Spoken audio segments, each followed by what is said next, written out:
Bonjour à tous et bienvenue dans une nouvelle vidéo. Aujourd'hui, je vais vous présenter une voiture électrique très compacte, agréable et spacieuse. Il s'agit de la toute nouvelle Fiat Grande Panda. C'est le modèle 2025. Un design très intéressant, de nombreuses fonctionnalités sympas, des matériaux de qualité assez corrects et aussi beaucoup d'espace. Je ferai également une vidéo d'essai routier avec ce modèle. Si vous voulez savoir comment elle se comporte sur la route, n'hésitez pas à regarder cette vidéo. Dans cette vidéo, je vais faire un test complet, intérieur, extérieur, qualité des matériaux. Vous découvrirez absolument tout sur cette voiture, alors restez avec moi car ce sera vraiment intéressant comme toujours. Tout d'abord, bien sûr, commençons par le prix. Le prix de la voiture commence aux alentours de 25 € pour la version rouge et je parle ici uniquement de la version électrique, car cette voiture est également vendue en version full hybride. Je vais probablement aussi avoir cette voiture pour un essai et un test de conduite. Alors restez connectés pour ne pas le manquer, mais pour le moment, nous avons la version électrique. Et elle existe en deux variantes. L'une, c'est la Red et l'autre, c'est la La Prima. Et nous avons ici la La Prima, qui est la version haut de gamme, mais il y a aussi la version Red, qui apporte quelques modifications comme des jantes de 16 pouces, alors qu'ici nous avons des jantes de 17 pouces, ainsi que quelques autres changements à l'intérieur concernant la qualité des matériaux et le design. Mais je dirais que si vous souhaitez opter pour la version d'entrée de gamme moins chère, vous ne vous tromperez pas, car cette voiture est également très agréable et elle commence à environ 25 €. Celle-ci commence à environ 29 € . Donc il y a quand même une différence ici, environ 300-500 € de différence entre les deux. Donc, selon le pays dans lequel vous vous trouvez, le prix peut varier. Vous pouvez vérifier en ligne sur le site de Fiat pour connaître les prix dans votre pays. Mais ici, nous avons la version électrique. Nous avons la version La Prima, la version haut de gamme, et le prix est d'environ 29 500 € avec toutes les options, y compris l'option pour le port de recharge qui permet de la recharger avec 11 kW. Nous en parlerons lorsque nous serons à l'extérieur. Concernant les données techniques, les deux versions sont équipées d'un moteur électrique à l'avant, développant 113 chevaux et 122 Nm. C'est une traction avant. L'autonomie de la voiture est de 320 km selon la norme WLTP. En conditions réelles, vous pouvez probablement parcourir environ 250 km selon les conditions. La capacité de la batterie est de 44 kWh. Il s'agit d'une batterie LFP de 400 volts. C'est excellent, car les batteries LFP sont beaucoup plus sûres, elles sont moins chères, également moins coûteuses à remplacer et elles durent plus longtemps. Elles ont beaucoup plus de cycles de vie charge-décharge alors que les NMC en ont un 100, 500. Ici, vous avez jusqu'à 300-500 cycles de vie charge-décharge, ce qui vous aidera beaucoup.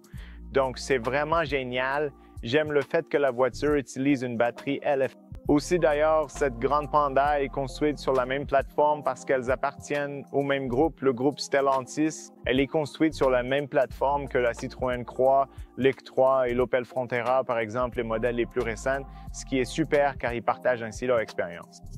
Aussi, la vitesse de recharge en courant continu va jusqu'à 100 kW.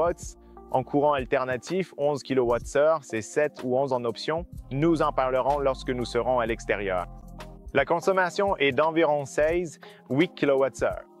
Aussi, il est très important de noter le poids de la voiture qui est d'environ 479 kg. C'est un poids plutôt correct pour une voiture électrique. Aussi, la vitesse maximale de la voiture est de 132 km/h et elle passe de 0 à 100 en 11 secondes. Le volume du coffre est de 361 litres. Et si vous rabattez complètement les sièges, il peut atteindre un 315 litres. La garde au sol est de 16 cm et le rayon de braquage est de 15 m. Elle est équipée d'une suspension indépendante McPherson à l'avant et d'un essieu à poudre de torsion à l'arrière. Je parle de la suspension dans la vidéo d'essai. Je vous recommande d'y jeter un œil. Concernant la taille de la voiture, elle mesure 4 mètres de long et l'empattement est de 2,54 cm. Voilà les données techniques et informations les plus importantes concernant la voiture. Bien sûr, je vais vous en donner encore plus. Allons à l'extérieur. Parlons un peu design extérieur, puis nous irons à l'intérieur. Nous parlerons du multimédia, de l'espace, de la qualité des matériaux et de tout ce qu'il y a à l'intérieur et à l'extérieur de la voiture. Donc oui, allons dehors. Très bien les amis, nous y voilà. Voici la clé. Ce que vous pouvez faire avec la clé, c'est une clé assez classique en fait. Vous pouvez verrouiller et déverrouiller la voiture. Ce qui est dommage, c'est que la voiture n'est pas équipée de l'accès sans clé, mais vous pouvez la verrouiller et la déverrouiller avec le bouton. Le bon côté, c'est qu'elle est équipée de rétroviseurs abattables électriquement, ce qui est super. C'est très utile lorsque vous vous garez dans des espaces étroits. Sinon, vous devez toujours appuyer sur verrouiller et déverrouiller. Et pour démarrer la voiture, vous devez l'utiliser comme ça et je vais vous montrer tout de suite. Quand vous entrez, donc déverrouillez la voiture, entrez à l'intérieur. Vous devez ouvrir cette clé comme à l'ancienne, même si elle est électrique. Vous devez faire cela, appuyer sur la pédale de frein et c'est tout. Quand elle est indiquée prêt, la voiture est prête à rouler. Je vais allumer les phares parce que je vais aussi vous montrer les feux et les antibrouillards afin que nous puissions parler un peu de l'extérieur et des éclairages. Au fait, la qualité des portes est plutôt bonne. C'est très correct. Donc, le son est vraiment bon. Concernant le design extérieur, je dirais qu'il est assez joli, assez compact. C'est une voiture assez intéressante. Et j'aime le fait qu'elle ait une garde au sol de 16 cm, ce qui signifie que la voiture est un peu plus haute. Et pour une voiture électrique, c'est très utile parce que vous n'avez pas à vous inquiéter de toucher quelque chose sous la voiture. Même si vous passez sur de gros dos d'âne, des ralentisseurs ou n'importe quel trou sur la route, c'est vraiment un atout. De plus, c'est une voiture très attirante. Je l'ai aimée dès la première fois que je l'ai vue. Et aussi, elle est disponible dans de nombreuses autres couleurs intéressantes, comme cette couleur vert-jaune qui est vraiment originale. J'aime beaucoup le contraste avec le noir brillant. Je trouve que c'est un design très unique, un design très intéressant que Fiat propose sur cette grande Panda. Et même à l'arrière, même à l'avant, elle a un look moderne avec un design plutôt carré qui aide vraiment la voiture à offrir plus d'espace à l'intérieur. Pour être honnête, c'est très similaire à la Hyundai Inster. Je pense que c'est un concurrent direct pour cette voiture.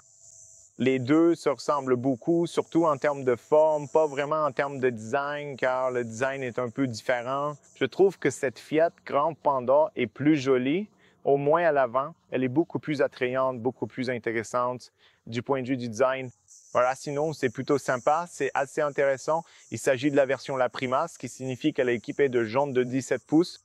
Vous pouvez voir ici les jantes en alliage, elles sont assez fermées pour améliorer leur aérodynamisme.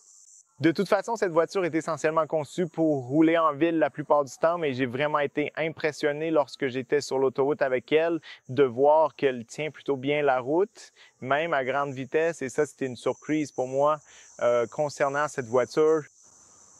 Sinon, elle est équipée de certaines fonctionnalités que j'ai été surpris de découvrir et nous allons en parler dans un instant. Maintenant, ici sur le toit, vous avez ces barres de toit qui sont très utiles pour ajouter un espace de rangement supplémentaire. Vous avez l'inscription Panda ici, une touche très sympa.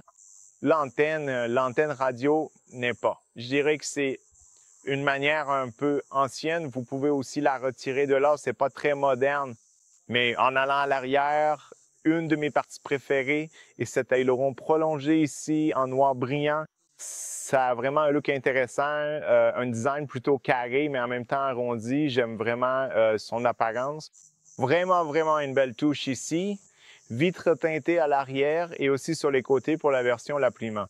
Vous avez aussi un essuie-glace. Vous avez le feu stop là, qui est LED. Un peu plus bas, vous avez ces feux arrière qui sont un peu tridimensionnels.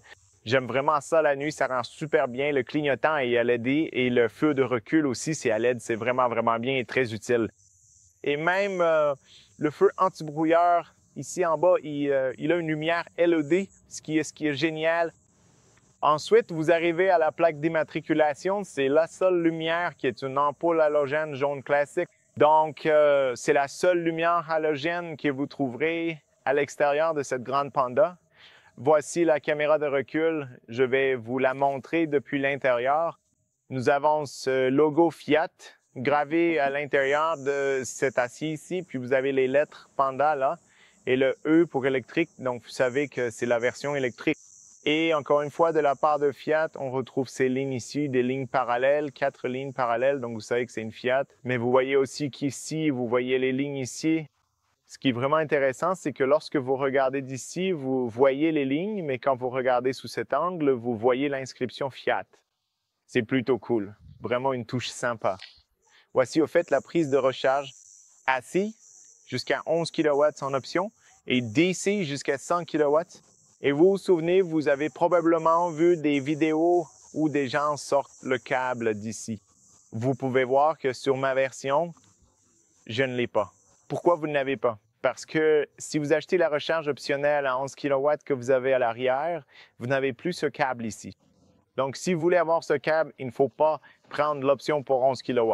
Donc oui, c'est une approche assez intéressante. Autour des vitres, des fenêtres assez carrées. Vous pouvez voir ici à l'arrière, cela permet d'avoir une bonne visibilité depuis l'intérieur. Je vais vous montrer dans un instant, c'est une bonne chose, mais j'aime vraiment le design et le contraste entre le noir et le jaune. Je trouve que ça rend vraiment bien.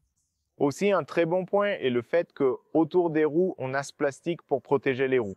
Et aussi, encore une fois, une petite touche ici avec les 4 lignes de Fiat.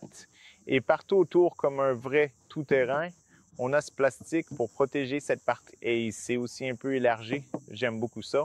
Ici aussi, c'est élargi. Et tous ces passages de roues en plastique vont protéger la peinture de la voiture. Donc, si jamais vous le heurtez en ville, vous n'avez pas besoin de repeindre toute la voiture. Il suffit de changer ces plastiques. Et encore une fois, des zones très musclées. Regardez ça. Ces zones sont tellement musclées ici. C'est vraiment intéressant. Des lignes vraiment intéressantes.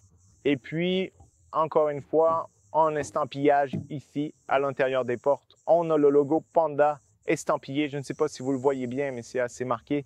Vraiment intéressant. Genre de 17 pouces sur cette version, la Prima. Elles sont aussi plutôt jolies. Elles sont assez proches pour améliorer la dynamique. Disque de frein ventilé à l'avant.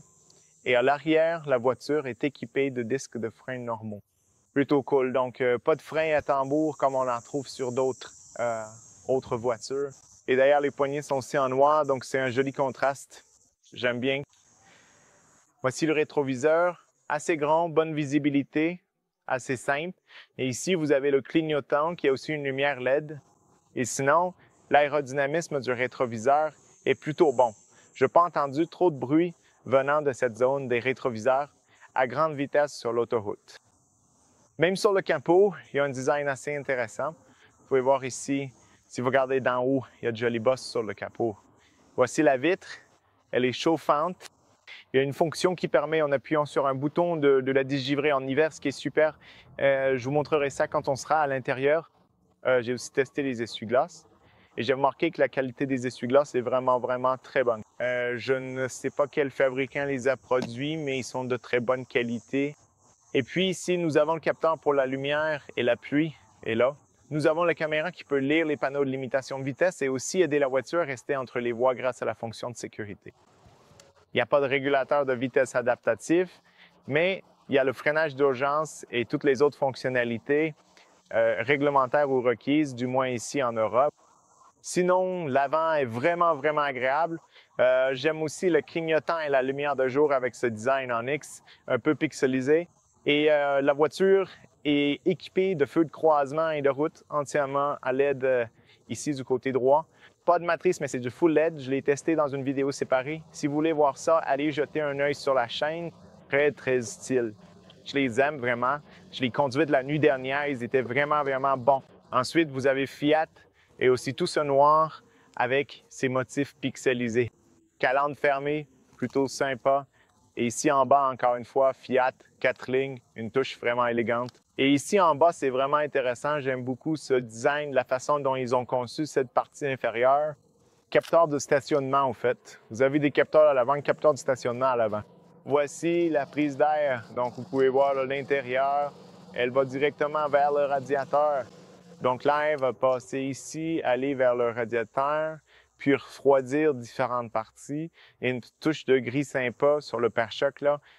Mais dans l'ensemble, un design vraiment, vraiment intéressant, moderne et nouveau. En passant à l'arrière, sur le pare-choc, encore une fois, 4 capteurs pour le stationnement. Vous pouvez les voir ici. Et puis, vous avez à nouveau ce chrome gris, le même qu'à l'avant et à l'arrière. Une belle touche avec des catadioptres et le feu anti-brouillard au centre. Mais sinon, c'est une touche plutôt sympa. Très beau contraste entre les couleurs. Je pense qu'ils ont fait un excellent travail dans le choix des couleurs et des contrastes.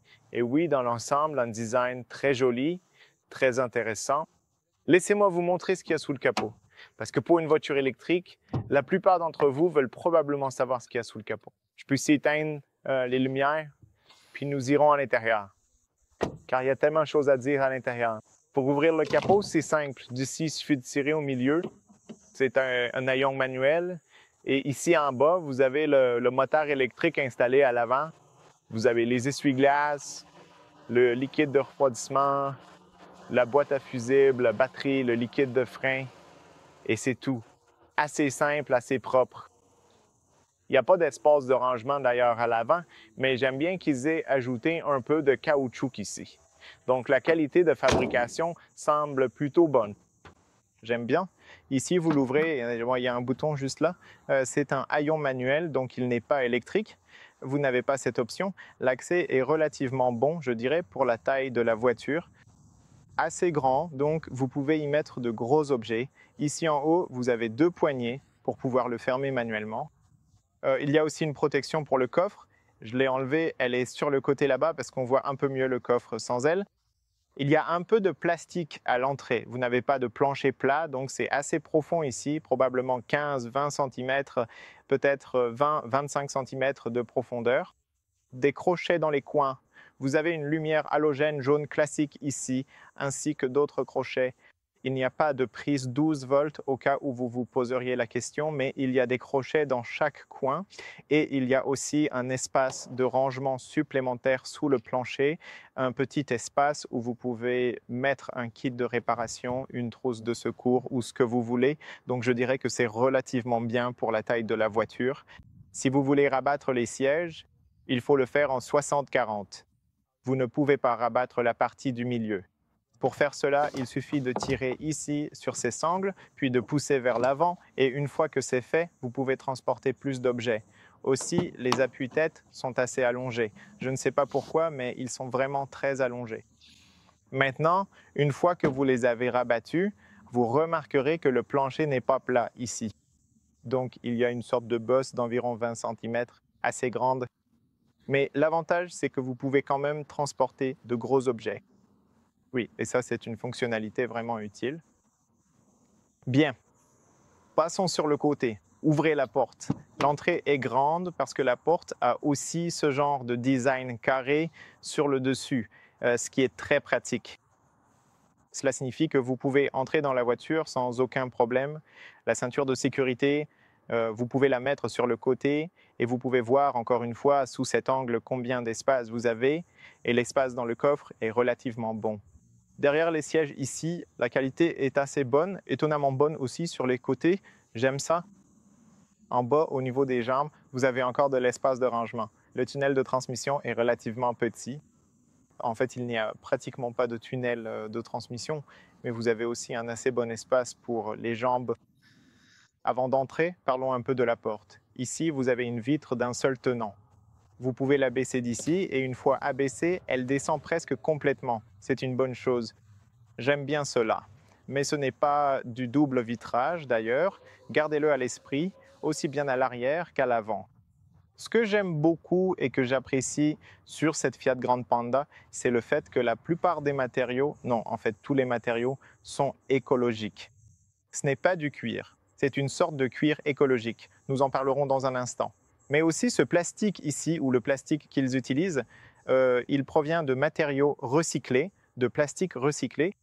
Et c'est incroyable. Et ce que j'aime beaucoup, c'est le fait que, comme je l'ai dit au début, ils ont prouvé qu'ils pouvaient créer de beaux intérieurs avec des matériaux bon marché. C'est exactement ce que je dis et c'est exactement ce que je vais aussi vous montrer à l'avant sur le tableau de bord.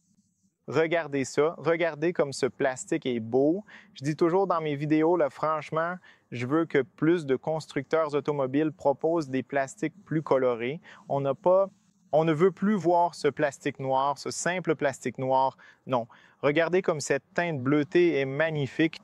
Si vous ne le touchez pas, vous ne savez pas de quel matériau il s'agit et ça a vraiment, vraiment belle allure. et aussi la poignée en noir mat, et il y a même du plastique ici.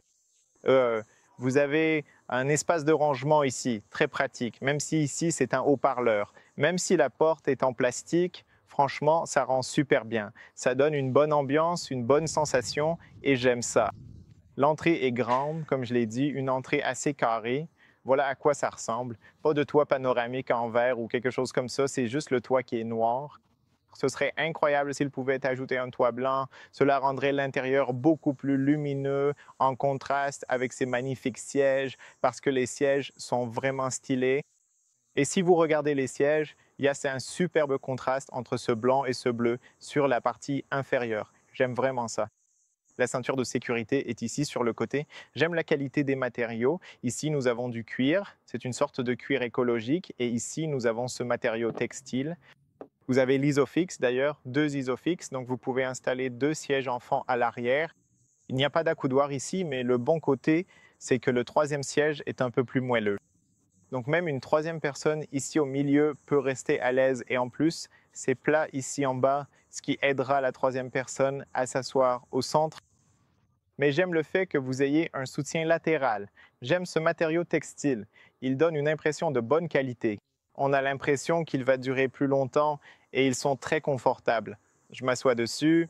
Ils font partie du même groupe que Stellantis et donc ils ont effectivement emprunté un peu de confort et d'idées concernant les sièges et c'est une bonne chose. Ensuite, à l'arrière des sièges avant, j'aime le fait qu'il n'y ait pas de plastique. C'est aussi un matériau textile. Il y a un espace de rangement ici. Ici en haut, vous avez un peu d'espace de rangement, mais avec un matériau de très très bonne qualité. Encore une fois, ce cuir écologique sur le dessus. Et ici, nous avons du textile. Maintenant, entrons à l'intérieur. Ici, au centre, la voiture est équipée de 2 ports USB-C, très très utile de nos jours. Sinon, il n'y a pas de bouche d'aération ou quelque chose comme ça par ici. Maintenant, laissez-moi fermer la porte. Maintenant, laissez-moi m'asseoir derrière moi-même parce que j'ai déjà réglé les sièges selon ma position de conduite. J'ai 173 cm et je veux être assis derrière moi-même. Voici donc l'espace derrière moi. Je dirais que l'espace est plutôt bon. Je peux étendre un peu les jambes sous les sièges avant. Cependant, mes genoux resteront un peu plus hauts, comme c'est normal dans les voitures électriques, environ 4 doigts. Donc, vos genoux restent un peu plus hauts parce que la batterie se trouve quelque part sous le plancher, donc c'est assez normal. Pour l'espace au niveau de la tête, j'ai environ 5 doigts et un peu plus, ce qui est bien. La qualité des matériaux au plafond, je ne peux pas dire qu'elle soit extraordinaire et il n'y a pas non plus de poignée ou de lumière ici, donc c'est probablement un point négatif. Mais vous savez, parfois, on veut économiser un peu ici pour avoir un meilleur prix pour la voiture et de meilleures options sur d'autres aspects.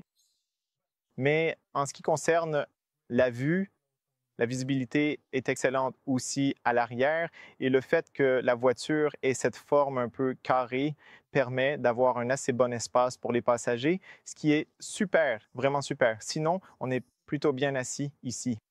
Maintenant, aller au milieu n'est pas si difficile parce qu'il n'y a pas ce tunnel de transmission. Et au milieu, c'est aussi plutôt confortable, je dirais, parce qu'il n'y a pas d'accoudoir. C'est un peu plus mou ici en bas, assez doux, l'espace est plutôt agréable. Je dirais que c'est plutôt bien. Je peux presque complètement étendre mon bras, presque complètement, et au niveau des genoux, j'ai encore un espace relativement correct, mais je ne peux pas garder les jambes serrées.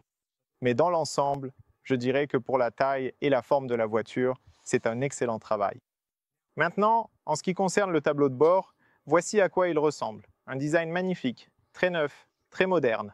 J'adore le design du bambou tout autour. Il y a de la fibre de bambou à 30%. C'est incroyable. Et le contraste avec ce vert et ce bleu, c'est super. Je dirais que c'est aussi un design global du tableau de bord qui est unique et très réussi. Ici, nous avons une vitre d'un seul tenant. C'est super parce que vous avez une bonne visibilité à travers les fenêtres. Je vais vous montrer dans un instant. Au fait, il n'y a pas non plus de double vitrage à l'avant. Ce sont les mêmes fenêtres. Mais lorsque je roule sur l'autoroute à des vitesses plus élevées, je remarque que l'isolation phonique est plutôt correcte. Le même design, le même aspect bleuté, le même plastique recyclé, un design magnifique, une très belle entrée ici. J'aime vraiment l'aspect que ça donne, mais cette fois à l'avant, partout ici, on voit cette couleur bleutée. C'est un matériau textile. C'est un textile de très bonne qualité. J'aime tellement cette couleur. Je prends vraiment plaisir à voir cette teinte bleutée. Espace de rangement ici, relativement correct. Vous avez un autre haut-parleur par ici. Ici, vous avez aussi les boutons, les rétroviseurs électriques réglables, ainsi que les commandes pour les vitres, bien positionnées. Vous pouvez aussi verrouiller les vitres. Voici l'entrée à l'avant, également une grande ouverture comme à l'arrière. Voilà à quoi cela ressemble. Et puis ces magnifiques sièges, l'une de mes parties préférées de la voiture, ce sont ces sièges réglables manuellement. Il faut les ajuster à la main ici, ici et ici. Voilà à quoi ils ressemblent. Vous avez aussi ce cuir écologique ici sur la partie supérieure avec du blanc, puis ici un soutien latéral en tissu et ensuite un autre tissu différent, Panda, fait avec amour chez Fiat. Donc également un matériau textile avec ces sortes de petits coussins qui absorbent les vibrations lorsque vous passez sur des bosses et les vibrations de la route. Ils sont vraiment confortables. Ils sont assez grands, donc même si vous êtes une personne de grande taille, vous êtes vraiment bien installé dessus. Aussi, une jolie touche Fiat. Encore une fois, ce plastique tout autour, partout, est fabriqué à partir de matériaux recyclés. Et même ici, en bas, vous avez cette couleur bleuâtre. Même là en bas, il y a cette couleur bleuâtre. J'aime vraiment beaucoup ça. Ici, vous avez la commande des phares. Vous pouvez l'ajuster d'ici. Un peu plus haut, vous avez ici les bouches d'aération qui désembuyent la vitre, ainsi que cette aération. C'est une belle touche et en plus, au toucher, ça donne une impression de bonne qualité. Voici le design en fibre de bambou qui traverse le tableau de bord. 30% est fabriqué à partir de fibres de bambou, ce qui est super. Et oui, les pédales sont simples. D'ailleurs, rien de fou, rien de spécial à ce niveau-là. Entrons à l'intérieur. La visibilité autour des vitres est très bonne et la position de conduite est également très bonne. Vous avez un haut-parleur sur le montant A ici, une bonne visibilité sur le pare-brise, une bonne visibilité aussi sur ce rétroviseur et autour des vitres. À l'arrière, il y a peut-être un petit angle mort dans les coins, mais la voiture est équipée d'une caméra de recul, donc ça ira. J'aime beaucoup le fait que nous ayons cet accoudoir qui peut être réglable, ajusté un peu vers l'avant, vers l'arrière, et aussi en tissu. Et il y a également un espace de rangement en dessous, très pratique. Vous avez aussi un espace de rangement ici pour les boissons. Vous pouvez également ajuster ces zones très très pratiques. J'aime ça. Laissez-moi le remettre en place. Oui, peu importe. Ici, vous avez aussi un peu d'espace. Et puis ici, au centre, ce joli design noir brillant avec un peu de vert sur le côté. C'est la transmission Shift by Wire. Vous pouvez le mettre en mode parking. Le C correspond à un frein régénératif moins fort. Si vous le mettez en mode D, vous avez un frein régénératif plus important. Mais si vous voulez moins de frein régénératif, vous appuyez sur ce mode C. Donc cela passe en mode confort pour avoir moins de frein régénératif. Frein à main électronique. Ici, vous pouvez recharger votre téléphone sans fil et il y a un peu d'espace de rangement. Très bel agencement ici sur la console centrale. J'adore le fait que nous ayons encore 2 ports USB-C supplémentaires. Vous avez ce bouton que vous maintenez appuyé quelques secondes pour désactiver l'avertissement de limitation de vitesse et l'assistant de maintien de voix. Vous le désactivez d'ici et vous avez un autre port 12 volts. Des choses utiles. Un peu plus haut, un bouton physique pour le système de climatisation. C'est extrêmement pratique de nos jours. Beaucoup de gens se plaignent de ne pas avoir de bouton physique. Fiat arrive avec cette grande Panda équipée de ces boutons physiques, extrêmement facile à régler pendant que vous conduisez. Vraiment génial. La voiture est également équipée de sièges chauffants à 3 positions. Elle est dotée d'un volant chauffant et d'un pare-brise chauffant. Ce bouton ici va chauffer tout le pare-brise en hiver en 2 ou 3 minutes. Et si vous regardez de près, vous pouvez voir qu'il y a comme de petites lignes. Je ne suis pas sûr que vous puissiez, si je zoome un peu, vous pouvez voir ces lignes à l'intérieur de la vitre. C'est pour le dégivrage du pare-brise et il y en a partout. Ce n'est pas seulement en bas comme au niveau des essuie-glaces, comme dans certaines voitures. Il y en a partout sur le pare-brise. Un peu plus haut ici, vous avez le bouton de verrouillage, le bouton des feux de détresse parfaitement placé et vous avez ces aérateurs ici. Un autre élément que j'apprécie et que j'aime beaucoup, c'est ce design en bambou qui est superbe. Mais il y a aussi un aspect pratique car vous avez de l'espace ici, vous avez de l'espace là. Et même ce blanc, il est aussi fabriqué à partir de matériaux recyclés, ce plastique. Mais ça rend bien. C'est différent du noir. Et puis ici en bas, vous avez une boîte à gants qui est énorme, vraiment. Elle est vraiment, vraiment grande. Et encore une fois, il y a tellement de choses que j'aime dans cette voiture. D'ailleurs, voici le volant. Très beau design. Encore une fois, c'est comme du cuir écologique. Ce n'est pas du vrai cuir, mais c'est un joli volant. Laissez-moi reculer un peu. C'est un beau volant, un joli design. Je trouve qu'il a l'air assez chic, et il donne aussi une impression de bonne qualité. Et aussi, du point de vue du conducteur, vous avez une bonne visibilité sur l'écran numérique, vous avez une bonne visibilité sur le multimédia, donc c'est super. Et encore une fois, les 4 lignes ici de Fiat, joli détail. Ensuite, vous avez ici un bouton physique pour le régulateur de vitesse. Et oui, vous pouvez. Les systèmes d'assistance, vous pouvez les activer d'ici. Et vous avez aussi d'autres réglages que je vais vous montrer dans un instant. Et ici, nous avons des boutons pour le volume, la commande vocale, etc. Derrière, ici, vous avez les commodos pour les phares qui donnent une impression de bonne qualité. Et ici, ceux pour les essuie-glaces. À l'avant, vous avez ce cockpit numérique dans cet écran digital que vous pouvez configurer de 3 manières différentes, tout simplement. Ce n'est pas configurable, mais c'est plutôt sympa. Je veux dire, le seul inconvénient, c'est que je n'ai pas trouvé la consommation. On ne peut pas voir la consommation sur l'écran. Et d'après ce que j'ai compris, ils doivent proposer une mise à jour logicielle pour pouvoir afficher aussi la consommation à l'écran. Mais à part ça, sur la gauche, vous avez le pourcentage de batterie et l'autonomie, ainsi que la température et la puissance sur la droite, la vitesse au centre et d'autres informations. Mais j'aime bien le volant. Il est plat en haut, plat en bas, de belle forme, facile à manier, donc très facile à contrôler, ce qui est très important. Plus haut, il n'y a pas de miroir ici sur le pare-soleil, mais c'est bien de l'avoir pour se protéger du soleil.